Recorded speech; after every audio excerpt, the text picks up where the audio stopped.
Friends, मैं आप लोगों से एक बात शेयर करना चाहती हूँ। बहुत लोगों ने बोला कि नर्सेस करती ही क्या है हॉस्पिटल में जाके।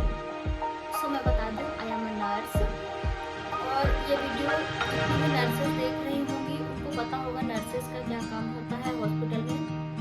यदि पेशेंट खाना भी नहीं खाता ना, उसकी भी रिस्पॉन्सिबिलिटी नर्सेस की होती है। पेशेंट का ब्लड सैंपल नहीं जाता, उसकी भी रिस्पॉन्सिबिलिटी नर्सेस की होती है।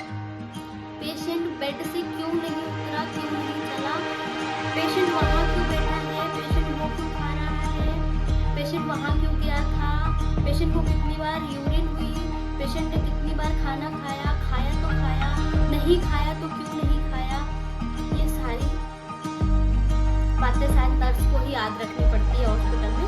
बहुत सारे लोग नहीं जानेंगे ये बात, जो नर्सेस हैं वही रिलेट कर पाएंगे या मेडिकल फील्ड से वही रिलेट कर पाएंगे इस बारे में। अब कुछ लोग बोलेंगे कि दीदी डाइटिशियन भी होती है, आपको तो चिंता नहीं होगी डाइट की कि पेशेंट ने खाया कि नहीं खाया।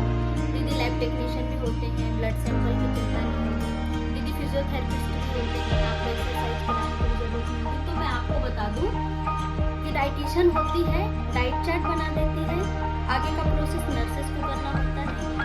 लैब वाले होते हैं भैया, तो मैं आपको बता दूँ हॉस्पिटल में सैंपल नर्सेस को लेना होता है, डिस्पैच नर्सेस को करना होता है, लैब में नर्सेस को भेजना होता है, टेस्ट लगाना लैब वालों का काम होता है, ठीक है।